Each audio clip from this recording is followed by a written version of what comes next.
लेजेरो स्पेलेंजेनिस experiment. दोस्तों अभी आपने पढ़ा कि जो नीडम जी थे और रेड्डी जी थे, आपने रेड्डी जी के एक्सपेरिमेंट को बिल्कुल डिटेल में समझा। उसके बाद रेड्डी जी ने क्या किया, he was against the spontaneous generation theory and Needham was in the favour of spontaneous generation theory. तो दोस्तों इन दोनों को स्टडी करने के बाद लेजेरो स्पेलेंजेनी ने, ठीक है, एक्चुअली में बायोजेनेसिस क्या है दोस्तों, कि life originate from living organisms and abiogenesis क्या है, life originated from non living things. Okay, तो अबायोजेनेसिस मीन्स है spontaneous generation theory. Spontaneous generation theory, जो स्पॉन्टेनियस जनरेशन थ्योरी है दोस्तों, उसके अगेन थे रेड्डी जी और लेजेरो स्पेलेंजेनी, और बाद में हम नेक्स्ट पढ़ेंगे लुई पास्चर जी के बारे में। तो अभी हम देखते हैं कि लेजेरो स्पेलेंजेनी ने अपना एक्सपेरिमेंट किस प्रकार दिया। He was an Italian scientist who read both Needham's and Redi's experiment.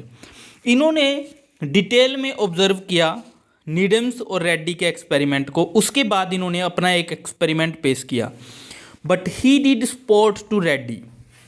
लेकिन इन्होंने फाइनली किनको सपोर्ट किया दोस्तों, आफ्टर एक्सपेरिमेंट किसको सपोर्ट किया इन्होंने, रेड्डी जी को सपोर्ट किया। इन्होंने अपना फर्स्ट 2 स्टेप्स में क्लियर किया। इन्होंने जो अपना एक्सपेरिमेंट था, इनका फर्स्ट स्टेप क्या था, इन्होंने एक फ्लास्क लिया। क्या दोस्तों, इन्होंने एक फ्लास्क लिया, इसमें ब्रोथ रखा, ब्रोथ को रखा और लिक्विड फॉर्म में था दोस्तों। ये ब्रोथ क्या होती है, ग्रेवी होती है, एक किस्म से तरी होती है, जिसे हम तरी बोलते हैं आम भाषा में, ठीक है, वेजिटेबल्स की या नॉन वेज की भी हो सकती है। उसमें हम इन्होंने ब्रोथ लिया। एक्चुअली में ब्रोथ में क्या है, सभी प्रकार के मिनरल्स, विटामिन्स और प्रोटीन्स होते हैं इसमें, ताकि लाइफ ओरिजिनेट कर सके। तो ब्रोथ लिया इन्होंने, ब्रोथ को इन्होंने हीट किया। यहाँ पर क्या किया दोस्तों, इन्होंने हीट किया इसको। हीट करने के बाद इसमें क्या हुआ, इसको इन्होंने रख दिया। हीट करने का पर्पज़ क्या था, what was the purpose of heat this broth. इस ब्रोथ को हीट करने का पर्पज़ सिर्फ ये था दोस्तों, ताकि इसमें जो भी माइक्रो ऑर्गेनिजम्स थे वो सारे किल हो जाएं, डेड हो जाएं।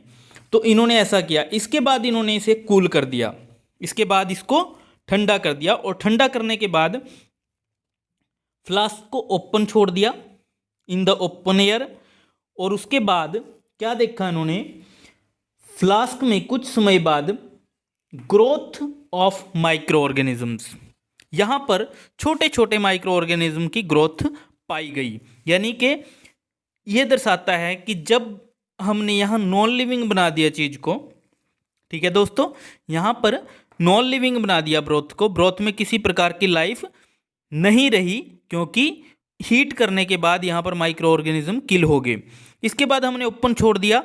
ये ओपन दर्शाता है दोस्तों, ये ओपन वाला फ्लास्क ये दर्शाता है कि जब हमने इसको ओपन छोड़ दिया तो एयर में जो माइक्रो ऑर्गेनिजम्स थे वो इसमें एंटर कर गए, और एंटर करने के बाद जब इसको खुल रखा हमने काफ़ी दिन तक, तो कुछ दिनों बाद इसमें क्या है, माइक्रो ऑर्गेनिजम्स ओरिजिनेट हो गए। तो ये दर्शाता है कि जब नॉन लिविंग थिंग है लेकिन, और वो लिक्विड में है और उसमें सभी प्रकार के प्रोटीन, मिनरल्स और विटामिन्स हैं, तो उसके बाद अगर हम उसे एयर में छोड़ते हैं ओपन, तो उसमें किसी न किसी प्रकार की लाइफ ओरिजिनेट कर जाएगी, क्योंकि यहाँ पर इसको एयर मिल रही है, ऑक्सीजन मिल रही है, और यहाँ पर मॉइस्चर भी है। इसके बाद सेकंड स्टेप में इन्होंने क्या कहा, इन्होंने सेम फ्लास्क लिया और उस फ्लास्क में सेम ब्रोथ लिया, ठीक है। यहाँ भी ग्रेवी थी दोस्तों, इन्होंने यहाँ पर ग्रेवी ली। तो ग्रेवी जो थी इसमें भी सभी प्रोटीन, मिनरल्स, विटामिन्स और कार्बोहाइड्रेट्स वगैरह सभी प्रकार के थे। इन्होंने क्या किया दोस्तों, इसको हीट किया पूरी तरह से, ताकि सभी प्रकार के माइक्रो ऑर्गेनिज्म किल हो जाएं इसमें। इसको हीट करने के बाद इन्होंने क्या किया, इसको स्टेरलाइज कर दिया। ध्यान से सुनना दोस्तों, स्टेरलाइज कर दिया। आफ्टर स्टेरलाइजेशन इसमें क्या हुआ, किसी भी प्रकार के माइक्रो ऑर्गेनिज्म जिंदा नहीं रहे। उसके बाद इन्होंने इस फ्लास्क को कवर कर दिया ऊपर से, ठीक है, सील कर दिया, ताकि with the help of cork या अदर किसी भी चीज़ से इन्होंने सील कर दिया, ताकि इसमें जो ओपन एयर से माइक्रो ऑर्गेनिज्म है वो फ्लास्क के अंदर एंटर ना कर पाए। इसके बाद इन्होंने कुछ दिन तक इसको रखा, जिस प्रकार इस फ्लास्क को रखा था और यहाँ पर माइक्रो ऑर्गेनिज्म पाए गए थे। लेकिन ठीक इसी प्रकार इन्होंने यहाँ भी इस फ्लास्क को कुछ दिनों तक रखा और देखा कि वहाँ पर किसी भी प्रकार के माइक्रो ऑर्गेनिज्म ओरिजिनेट नहीं हुआ था। तो दोस्तों ये क्या साबित करता है, अगर किसी चीज़ को, अगर वो नॉन लिविंग है और हम वैक्यूम में रखेंगे, अगर हम डायरेक्टली इस चीज़ को कहें वैक्यूम में रखेंगे, अगर हम जहाँ पर किसी प्रकार की एयर नहीं है, कोई माइक्रो ऑर्गेनिज्म नहीं है, तो दोस्तों वहाँ पर कोई भी माइक्रो ऑर्गेनिज्म नहीं बनेगा। तो ये क्या बताता है हमें, तो वहाँ पर न्यू लाइफ ओरिजिनेट नहीं होगी। तो इसका मतलब लाज़ारो स्पेलेंज़नी डायरेक्टली अगेंस्ट हैं किनके, नीडम जी के हैं, और स्पॉन्टेनियस जनरेशन के डायरेक्टली अगेंस्ट हैं, और इन्होंने रेड्डी जी को फेवर में अपना एक्सपेरिमेंट दिया। Pasteur experiment. दोस्तों लुई पास्चर ये फ्रेंच साइंटिस्ट थे लुई पास्चर जी। इन्होंने एक एक्सपेरिमेंट दिया और दोस्तों इस एक्सपेरिमेंट को सबसे ज़्यादा मान्यता प्राप्त हुई 1859 में। इन्होंने अपना एक्सपेरिमेंट पेश किया और इस एक्सपेरिमेंट ने स्पॉन्टेनियस जनरेशन थ्योरी को पूरी तरह से गलत साबित किया। He was a French scientist. इन्होंने 1859 में अपना एक्सपेरिमेंट पेश किया स्पॉन्टेनियस जनरेशन थ्योरी के विरुद्ध, और इस एक्सपेरिमेंट को सबसे ज़्यादा मान्यता प्राप्त है। दोस्तों ये एक्सपेरिमेंट क्या है, इन्होंने एक फ्लास्क लिया और फ्लास्क के ऊपर क्या थी दोस्तों, एस शेप्ड एक एस कर्व वाली नेक थी इसकी, एस शेप्ड नेक। तो दोस्तों इस एस शेप्ड नेक का इनका लेने का पर्पस क्या था कि जब इसको बॉईल करेंगे, इन्होंने इसको पूरी तरह से बॉईल किया।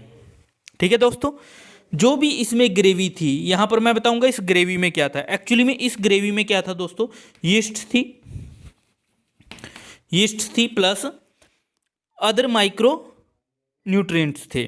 ठीक है, यीस्ट थी इसमें और प्रोटीन, मिनरल्स, वो सभी चीज़ें इसमें विद्यमान थी। तो दोस्तों इन्होंने इसको पूरी तरह से उबाल दिया। यीस्ट के घोल को इन्होंने यीस्ट और जो शुगर था इसमें उसके घोल को पूरी तरह से बॉईल कर दिया, ताकि इसमें कोई भी माइक्रो ऑर्गेनिज्म ना रहे। तो दोस्तों जब इसको इन्होंने बॉईल किया, तो जो यहाँ पर बॉईल किया हुआ वाटर था वो यहाँ पर इकट्ठा हो गया, जाके वो वाटर दोस्तों यहाँ पर इकट्ठा हो गया। अब इस वाटर में भी कोई भी माइक्रो ऑर्गेनिज्म नहीं था।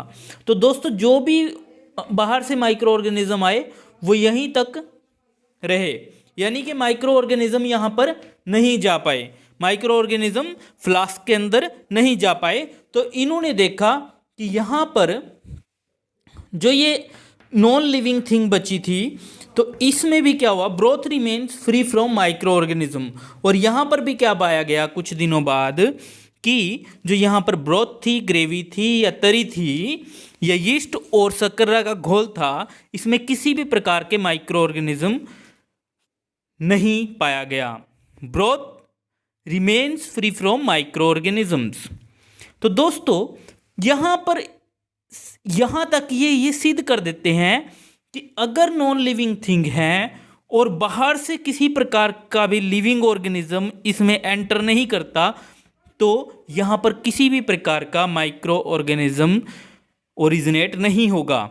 इसके बाद देखते हैं दोस्तों, इन्होंने इस नेक को तोड़ दिया, यहाँ से फ्लास्क की नेक को तोड़ दिया कर्व्ड नेक इज रिमूव्ड, इन्होंने रिमूव कर दिया।